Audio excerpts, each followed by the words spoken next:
Akadosh, Boker Or. I wanted to share with you a beautiful short idea on the parasha.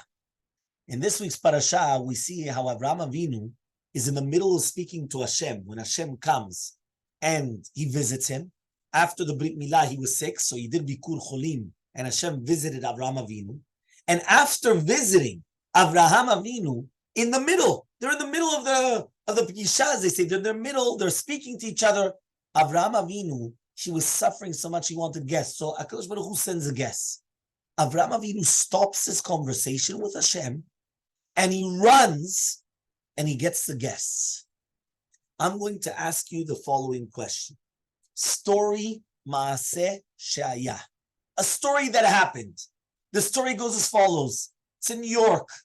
A person woke up late and therefore he missed the minyanim. I'm sure it's never happened to anybody, but just in case, if it is. So he didn't have any minyan. So he's in his house and he comes, puts on tefillin, he's going to start praying. He starts his amidah and he doesn't have the best of concentration.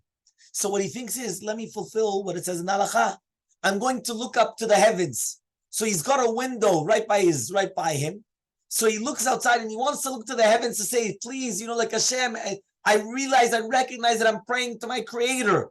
And then what happens? He realizes that even before looking up, the second he looks out of the window, he sees a Rosh Yeshiva come out of a car and he's a little bit lost. Like he's trying to look that, where do I go? What do I do? What's going on? The person in the middle of Amidah stops, steadfast, stops, runs outside. He comes and he tells the Rosh Yeshiva, So the Rosh Yeshiva, wow, I have a malach. Right? He brings him into his house. He tells him, Israelis, Shwai, yeah, wait, yeah. Like this. He tells him like this. And he goes back to his Amidah. He finishes the Amidah. And when he finishes the Amidah, Bruchim Abayim, so the person, the Rosh Yeshiva, thank you so much. I really appreciate it. Yes, it's true. I need a place where to stay.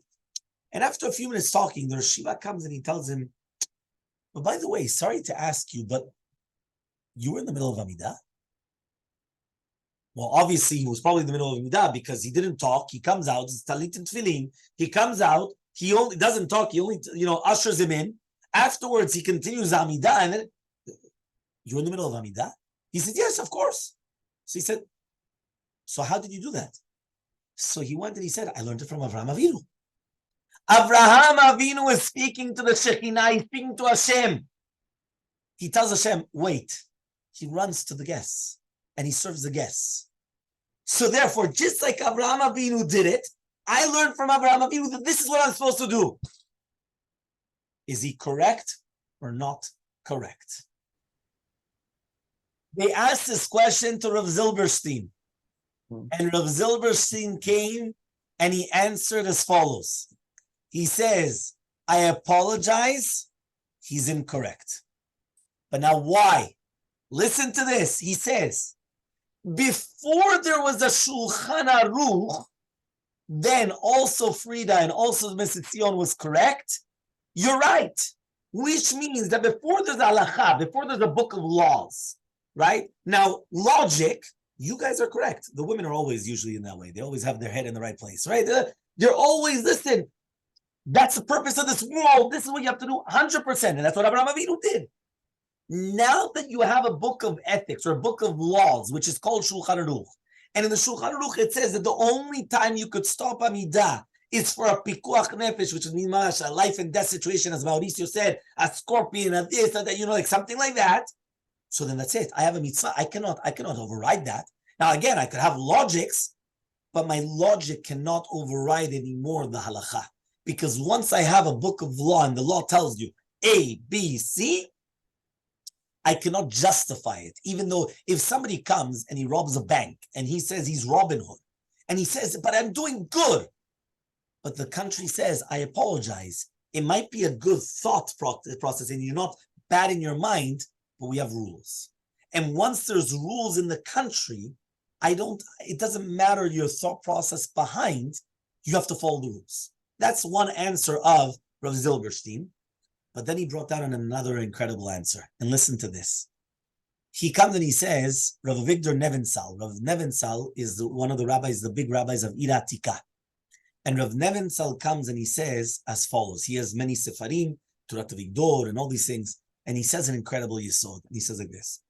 Really, be'emet, there's not even a proof from Avraham Avinu. He says, why?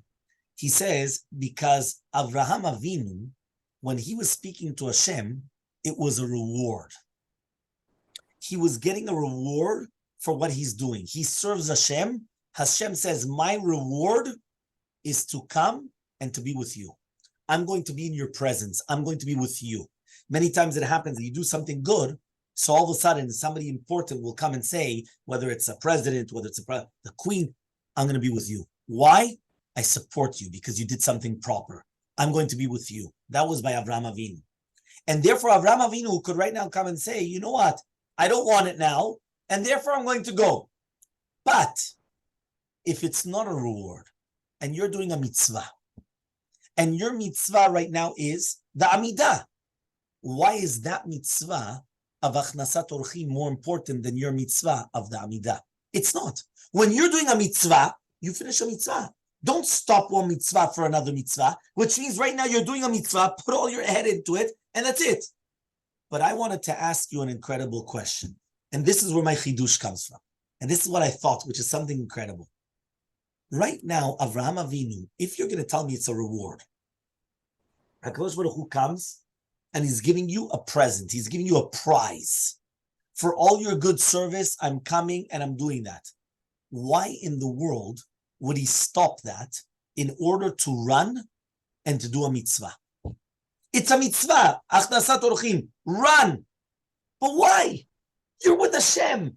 You know, the Mesilat Yesharim says our purpose in this world is we want to be Ne'eneh Mitzvah Shechina. We want to do everything so that we can have Hashem and we can feel Hashem and we're going to be so spiritual and so on a high. So how in the world is Avraham Avinu going to do this? That he doesn't care about the reward and therefore he just says, no, but I don't want this. As if to say that, what do I want to do? I want to do a mitzvah. And the truth is, we found the same thing that happened even by the Gaon Vilna. Everyone, and I mentioned this story once, if you remember, the Gaon Vilna, once they were looking for an etrog, because they had a lulav, they didn't have an etrog, and he sent messengers all over, and there was no etrog to be found. The messenger went, and the Gaon Vilna told him, doesn't matter the price, you're going to pay for it. I don't care what the person asks you. And what happened is that when he came, right, and he went, he finally found an etrog. He looked at it. It was miudad. He was so happy. He was like, he said, Hashem, thank you so much. So he comes and he tells the person, what's the price?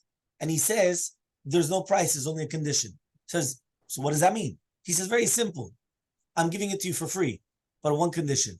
The reward I get.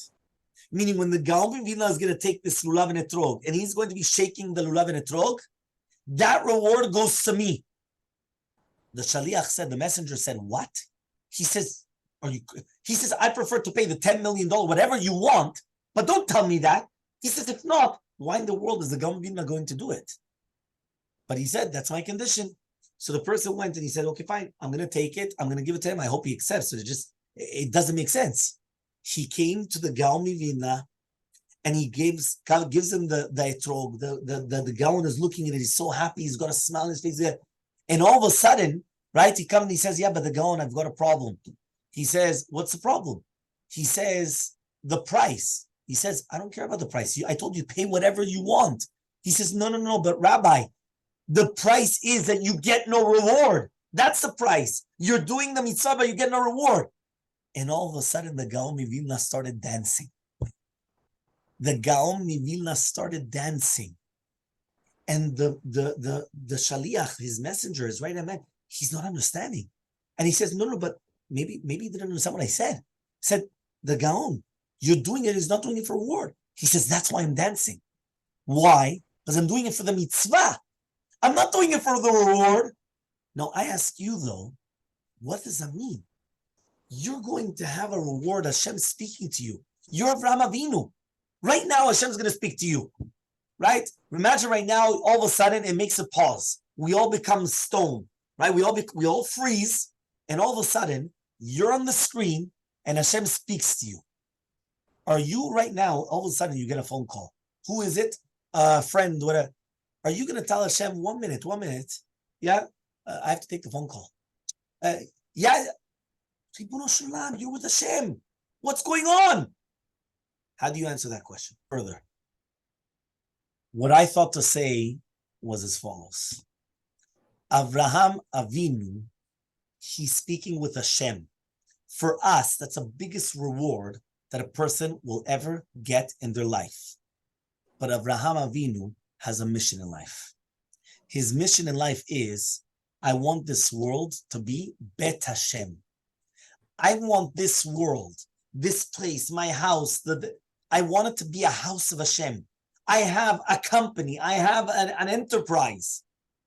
My mission dictates that even though I'm going to have an incredible reward, and that reward is right now I'm speaking to Hashem, but I have one thing that I have to do, and my mission in life is, I want Hashem to be everywhere. I want Hashem that he will be everywhere, that he's going to be on the mouth of every single person that's going to come by, and that every mitzvah that I do, I bring Hashem into this world. And therefore, it's more important for an Avraham Avinu to come and to say, I don't need this reward. You know what I want? I want another mitzvah. And I'm going to run to do the mitzvah, even though I'm not going to have the reward of having Hashem with me right now. Because that's my mission, that's my goal. When I'm zooming out, I have a bigger picture. My bigger picture is every mitzvah that I do is going to bring Hashem more into this world.